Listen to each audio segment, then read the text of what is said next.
Hello. Excuse me, I'm just going to move my mic. It always makes a weird clanging noise when I do that. Well, this is pickups number 94. This is actually the second crack I've had at this, but the main reason for doing this again is because the first go only used about 4 different bits, but with extra waffle and just sort of talking about sort of stupid stories and stuff. It extended to over 24 minutes, and before I'd even uploaded it, I went out last weekend and bought some more stuff, so which sort of more than doubled what I had. So it seems sort of like, I might as well do it again. If you know what I mean. But then also I had actually watched it back when I was planning on uploading it, and I was proper beardy. I had this weird sort of deranged look in my eyes, more than normal, and then I looked like a right scruff bucket, and then I just looked like I'd escaped from Skid Row. I don't know. It was I don't know. I wasn't all there. I don't know what I was on. I must have eaten like loads of sugar or something. Sort of proper hyper with a sort of slightly mad look in my eyes. But I mean, yeah, like I said, that video anyway, it extended to over 24 minutes because there was sort of a lot of waffling. There was a few stories, but I think one in particular was when I'll try and truncate it just for the purposes of not doing another long video. But I was out a few weeks ago, and just heading to a charity shop, crossing the road. And when you cross the road, it was with a proper pedestrian crossing with a button to press. There's always dotted white lines like that to keep you on the straight and narrow, like that, so you don't go veering off. But me, I like to think outside the lines. And where I wanted to go was sort of like on a diagonal line, like that way. And I was the first person on the crossing, person at the front of the crossing. There's a few people. I was aware of people around me, but I was right over to one side because I wanted to go to my right. I didn't want to go just sort of perpendicular to the pavement. I wanted to go sort of like an angle because I'm a bit of a maverick like that. So the green man started flashing. I set off, got to the other side. I was aware of somebody just mumbling and bad-mouthing behind me. I turned round and there was this middle-aged couple just giving me abuse because apparently I'd cut up the woman. I'd cut her up, which got me thinking, is it possible to actually cut someone up? I mean, at walking speeds, you can do it in a car because, the speeds make things different, but at walking speed, is it even that possible to cut someone up? Because if I was I'm quite a fast walker, I've got places to go, so I walk fast. And that's cool. This is a slightly weird competitive sort of malfunction in my brain. It means I have to get to places first, even though no one else is racing me. But anyway, that's for another video. So I was walking fast anyway, but this old woman must have been properly motoring if I'd cut her up. And she must have been going in a dead straight line, and she wasn't prepared to veer off her line because apparently I'd cut her up, and I turned around and she was going. And it really took me by surprise. And I didn't know how to react because there was no sort of development of the situation. They were already sort of shouting at me, giving me abuse, and it was. It was just sort of if it had happened in the way that they were making out it had, it was a mistake and it was an accident. But they'd already gone to the point, they'd already taken it to the next step where they were deciding to shout at me. So I didn't know how to react, so I just laughed. I turned around and laughed in their faces. Not like, ha ha ha, but just sort of smiled. And I thought, I'm going to just walk off. I walked off and they continued. I don't think they liked me smiling. I think that pissed them off even more. And I just continued walking. I could hear them they escalated the abuse. Just, so I just went like this with my hands. Again, I didn't know how to react. And then I heard the woman go, "Oh, he's a pillock. Is it a pillock? No, not pillock. He's a Pratt." And then I turned around, and then the old guy goes, "Yeah, he's a complete Pratt," like that. And then they made their way into cargo home stores to buy whatever they were buying. That in the early video, that story took quite a bit longer, but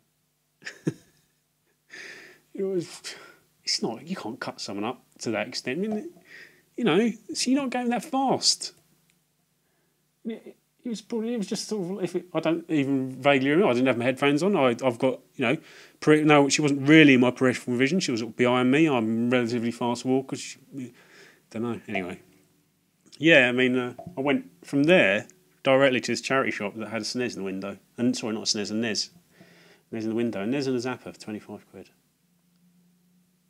It was just, you always have to think of those things, don't you, when you see them. And next to it in the window, there's a tray of SNES, PAL SNES, US SNES, and Super Famicom games. So I thought, for £4, went in to have a look. There's nothing. It's slightly disappointing. I felt obliged to buy something because of the rarity of that sort of thing, finding something like that in a charity shop. And I thought about getting the SNES, but I haven't got 25 quid to spend.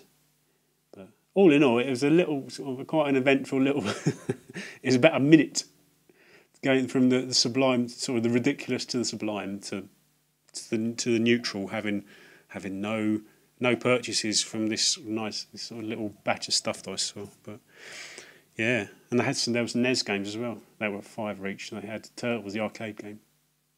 There was an American SNES game in the batch called Vortex, which I think uses the Super FX chip, some sort of dodgy mech game. But yeah, anyway, I don't think any of these other stories that I've got to talk about are worth retelling. There was some bloke who knocked on my door and I answered it, and he was trying to sell me a burglar alarm, and I was in the middle of making my dinner, and I told him I was in the middle of making my dinner, and he tried to invite himself in so he could talk to me while I was making my dinner. Suffice to say, in my head I told him where he could put it, but in reality I told him that no, I needed to concentrate and that he couldn't come in. So there you go. Yeah, it's only 9 things, so hopefully it's already 7 minutes. It shouldn't be any quicker. 2 of these are DVDs anyway. So one purchase from the car boot sale. Again, I've been to the car boot sale twice. On 2 rainy days, it dried out. In the last 2 times I've been, so I've been late. And that GBA game I bought last time, that was on I think I went to the car boot sale at 9 o'clock, and it was about a third the size of what it normally is. This last time it was about half the size because it was a little bit drier, but it had been raining. It's just there's just the regulars. But anyway, right. First 2 are DVDs, so these will be quick. The first one, it's a film by this guy called Jacques Audiard. I think I've mentioned it. It's called A Prophet. By the same guy made Rust and Bone, Read My Lips, Beat My Heart Skipped, and sure others. I can't remember. There are others, but this is this character. He goes to prison and he gets in with sort of like the hoods who run the prison. Really, really, really good. I highly recommend that. It's $1.25, but apparently it's only about £1 in a CEX. So I always go by CEX. I always buy things and then look it up on CEX to see how much they sell them for. And more often than not, they're cheaper in CEX than charity shops, especially when it comes to DVDs. But they don't always have them, so you sort of. I think this is relatively common, but I don't think you don't really look at majority of DVDs. You don't really look at them in the same terms of scarcity like you do with video games, do you? Now, this one is a really nice surprise because it came from Poundland of all places, and it wasn't the sort of the refurbished Poundland things that I've been buying, like the CDs, and it wasn't just the cheap tat. This was actually something I generally wanted and I had on my film list. and obviously for £1, it came from Poundland. It was £1. It was a film called The Puffy Chair. It was it's a mumblecore film, so that might say something about how it is. It's non-professional actors, and it's basically about a bloke whose dad is having a bad time with it. So he buys him this easy chair, the puffy chair. Buys him an easy chair and decides it's like the chair that his dad used to have as when he was a kid, or when the main character was a kid. His dad used to sit in when the main character was young. Am I making sense? When he was young, his dad used to sit. Not the dad used to sit. Anyway, his dad used to have a chair like this. Bought it from eBay. I had to transport it over America to where his dad lives. His girlfriend and his best mate join him on this journey, and then this gangster discovers that there's something in the chair that he'd like to keep. So he thinks So all hell breaks loose when they track them. It turns into sort of like a car chase across America to get hold of the chair. All hell breaks loose. If you know mumblecore videos, you'll know part of that last statement was a lie, but you have to work out which. No one gives a shit, do they? Right, games. I've taken the prices off these. For some reason, I've always liked to keep prices on, so so I can prove to you how much I've spent on a game. I know most people couldn't give a monkeys, but I feel the need to prove to people, look, I did pay that much, or I did pay the too much, or something like whatever. This first game is a 360 game I bought in for £4. It was £4. I might even upload the video to prove to people it's £4. No, I won't. It was £4 in cash converters. I took a punt on it. I was sort of taking a punt mood because I'd already taken on a punt on the next game that I'd got from the car boot sale, and this one, it was a 360 game, and I know sort of certain well-known games featuring well-known gaming mascots can go for decent money on the 360. They're quite collectible, like Crash or Spyro. I couldn't remember which was which, and I thought this might have been the same. I took a punt on it, but it's Banjo-Kazooie nuts and bolts. I don't have anything like this in my collection, so it was worth taking the punt on anyway. And I didn't really know how good the game was, but it turns out it's pretty good. So it's definitely a keeper. But I paid £4 for it, and CX again. CX would, if I'd wanted to buy it in CX, it would cost me £8, twice as much. But it wasn't quite the gamble didn't pay off in the way I was hoping it would. It wasn't sort of like one of these sort of collectible 360 games in that sense. I mean, they're everywhere. But it's actually supposed to be a pretty decent game. Relatively early, I think. Where is it? 2008 is not that early, is it? No. But so this is a keeper. I mean, I don't actually have anything like this on my 360. It's all just a plethora of FPSs and RPGs and stuff. All first or third person.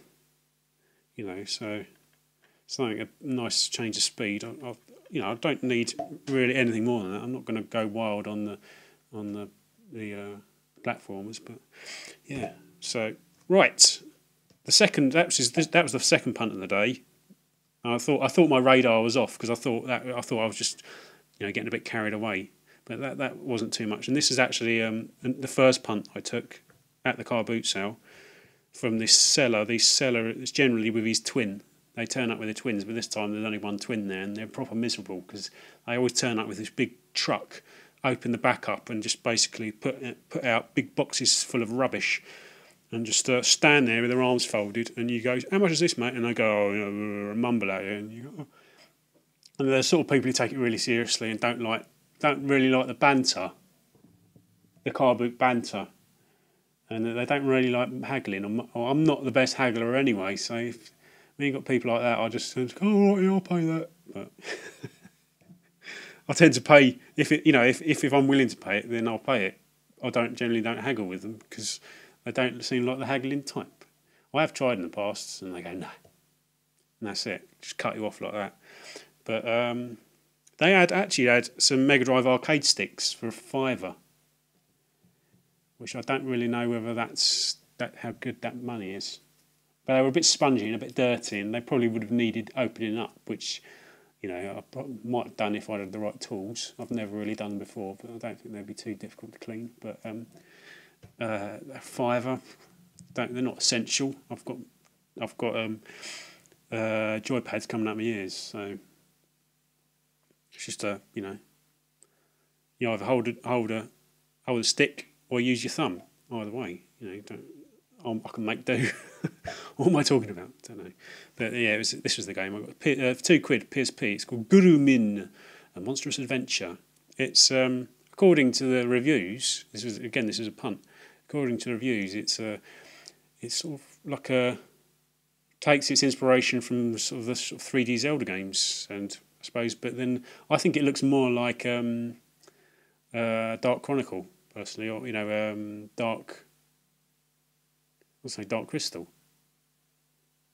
What's it called? Dark Cloud. Dark Cloud 2 in America. But it's. I mean, the reviews I read, because I checked out GameSpot after I bought it, because I've not actually tried the game yet. But the reviews I've read sort of reference things like Zelda, like the 3D Zelda games, but also the other side of this game, which is extra cute, and they sort of reference things like Miyazaki and like My Neighbor Totoro, and those the slightly cuter Studio Ghibli animations. And I can see that. I think these characters down here, they look like sort of Totoro characters. And some of the gameplay I watched, it is properly like, oh, cute, to the point where I'd be a bit wary about playing it in polite company. I'd probably have to put headphones in, because it's really like lots of cute voices and stuff, which I tend to get easily embarrassed by. On the back it says, experience brilliantly diabolical dungeons, traps, puzzles and fantastic boss encounters in an epic 3D action RPG from the creators of the E series, master RPG maker Nihon Falcom. And it's a 360. It's a 505 game. So I thought it was definitely worth a punt. And turns out it's relatively difficult to get hold of. But so it wasn't actually on my list. Actually, I'd not put it on my my PSP list. But right, these next two, these were from last weekend. This weekend just gone. Came actually all of these, apart from the last game. The last game was actually a purchase from That's Entertainment from last week. That's why I recorded it last week, because I had a package and I wanted to open the package on screen. But I'll just have to pretend that I have done that. But yeah, these first two are from a charity shop, and they're £1.99, and they're basically sort of middle of the road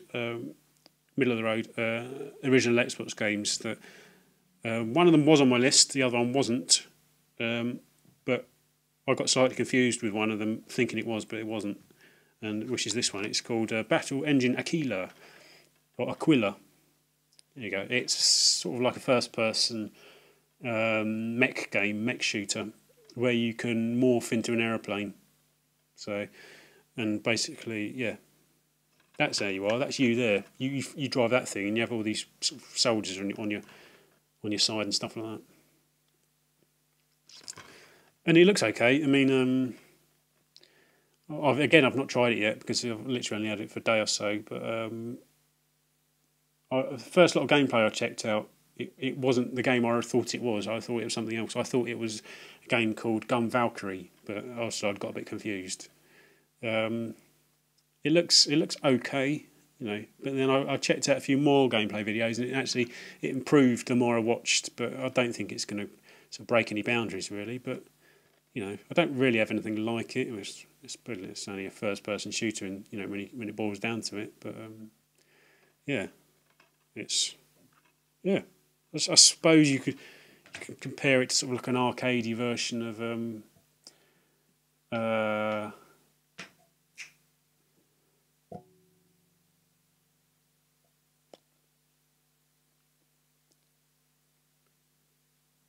Name me a first-person mech shooter. What's the one on the Xbox? The one with the wacky control system with two joysticks and the... I've forgotten it. I've actually always wanted one of those, but for some reason it's gone out of my head. But the other one's is probably more my thing. It's called Forgotten Realms Demon Stone. I thought it's slightly more like the Lord of the Rings games than I thought it was like Baldur's Gate, but it's more like the Lord of the Rings games with a camera that that sort of follows you around. It's like a third person, like a free roaming camera rather than the perspective of Lord of the Rings rather than the perspective of Baldur's Gate. But it actually looks okay. You have like 3 characters to control, and you can swap them. You swap between them at will, which makes a nice gives a nice angle to the combat. It's basically a hack and slash in a fantasy setting like Lord of the Rings. But you have a rogue who can go invisible, and she's sort of like acrobatic, and then you have a warrior, and then you have a magician or a sort of sorcerer. So yeah, and again, this is $1.99. This has been on my list for a while, and I used to have it on my eBay saved searches, but it wasn't that important to me. So, but it was still on my list. It's still something I wanted to play. Again, didn't want to pay that much. I knew it wasn't an expensive game. Last 2 games now from Asda. Not really much of a punt, but a game from a series. Sorry, just knocked my mic. A game from a series I've always wanted to play, but haven't until now. And it's the second in the series. But when it comes to 360 games, I like to have the Game of the Year edition. But the first game, the Game of the Year edition from the first game, comes if you don't have the classics version, the standard version. All the extras come on a downloadable content as downloadable content. So if I wanted you following me? If I wanted the extra content, I'd have to get the classics version because I generally don't do sort of downloadable stuff. So I've got the Game of the Year from the second game, which comes on a disc, and it's Borderlands 2 for £10 from Asda. And so it's sort of sealed. It's a bit of a surprise actually. I think that's generally a pretty good price because I know in game charge you a fortune for this. So I think it might have been mispriced because the woman tried to had to put it through the till a few times, and then in the end it just came on the receipt. It says Xbox, so that may have been mispriced. I don't really know, but I've not played any of the Borderlands games. And like I said, I would like the first one as well, but I want the Game of the Year edition. I don't want a downloadable one, and I don't want a classics. But yeah, there you go. I can't really say much about that. And this last one, this is the last game. Sorry, actually, it's 2 games. Confusing myself. This last one, sorry, it's penultimate one. Popped up on CX locally, and it's a PSP game I've been wanting to get my hands on for ages. I didn't actually have any cash, so I had to this last Sunday, on the Saturday night I saw it, and Saturday night I had to go through all of my stuff to get together some stuff I wanted to trade in. And one of the things I sacrificed was that DS game that I took a punt on, and then which basically backfired, which didn't have a manual anyway. So that got me £1.40, having paid a £5 for it. I wasn't willing to keep it, especially as it was not a very good game. But I got together a load of credit and went to my one of my local CXs, hoping that the version they had, because it was the only version on the CX website, hoping the version they had was the special edition version. But turns out it wasn't, but I'm not too bothered. It's Trails of the Sky, so Legends of Heroes Trails of the Sky. This is supposed to be really good. It comes in a limited edition version with a box and lots of extras, but in the end, the extras are just inanimate objects to me, and they won't get used. So I think this is acceptable for the time being. I might eventually upgrade it, but I'm thinking I'm becoming less and less inclined to do that as I get older.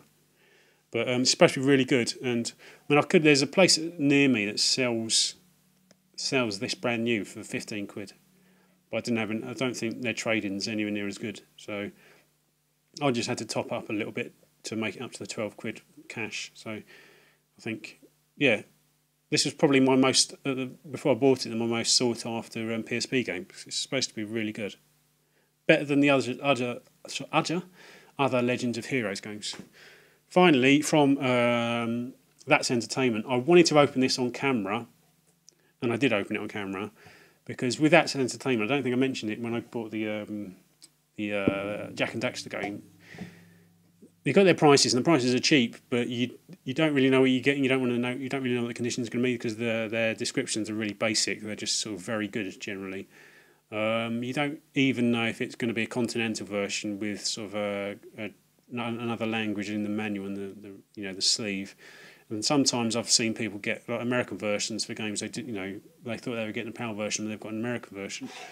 But turns out. So it adds an extra bit of jeopardy when I'm opening the package. That's what I was trying to make out, trying to say. But as it turns out, I did okay because no, it's all as I was hoping it would be, and it's for $2.99 actually, slightly more expensive. It's Project Zero 3. So yeah, I've got Project Zero 1 and 2 on the Xbox. Now I've got 2 and 3 on the PS2. So sort of nice little range of formats for me to play on. But this is relatively expensive if you wanted to buy it any other way. It's in decent nick actually. The disc's okay. The manual's a bit of an old wrinkler, been a bit thumbed, but that's all right. That'll do me, especially for $2.99. Yeah, That's Entertainment. I ordered this. I think it was a Wednesday night, Thursday morning, and it turned up Thursday morning the week after, so it took 8 days to come from Guernsey. Which, like I said, you do tend to think they've forgotten, but no, it seems to be pretty much a uniform 8 days is how long it's going to take. But yeah, I'm doing all right. I'm doing all right for PS2 games recently. A lot of the PS2 games I've bought in my last few pickups videos have been quite relatively sort of high off my lists, and ones that I've been keen to tick off, and they're generally quite difficult to get hold of. So I've been doing okay in that sense. But none of the actual proper upper echelon. Actually, no, that's a lie. Actually, Legends of Sayuki was one, and Samurai Aces. But yeah, I think there's probably only 1 or 2 PS2 games left to get before I can start, calling it a day as far as collecting for the system. But yeah. Yeah, I was actually, before I go, I just wanted to mention, I had uploaded a video. I think it was one of my last pickups videos, and it was over 40 minutes. And I had to verify my account before YouTube would accept it, which meant I had to give them my phone number so they could send me a text with a code to verify my account. So, fuck off. That always makes me suspicious when you get websites who somehow force you to give them your details. I just wonder if anybody else has had that. But yeah, I watched The Walking Dead last night on the sly. Fucking hell, how good was that? It was a proper punch in the air episode. Yeah, woo. Watch it if you can. Brilliant. I might do a video about The Walking Dead, because I've been really getting into it. It's probably the most addictive television program I've ever watched. Yeah. Oh yeah, and I saw PS2 network adapter in a charity shop for £3.50, and I didn't know whether to get it or not, and I didn't. And I just wanted to know, why do people buy? Why are they collectible? Why are the PS2 network adapters collectible? Because I didn't really know. Because to me they're redundant, but for some people they seem to be collectible, and I don't really know why. But there you go. That's pretty much the same content that was in the last video, just with extra games and probably slightly less waffle. But there you go. Before half an hour, I'm gonna properly, 31, 32, 33. There you go. Right. There's another film video coming up. I've already shot the C version. You might have already seen it. C version of my PS1 collection. They will be coming up if they haven't been uploaded already. Otherwise, there'll be another episode after that. So, yeah, thanks for watching, and thanks for everything else. Thanks for being you. See you later. Thanks for watching.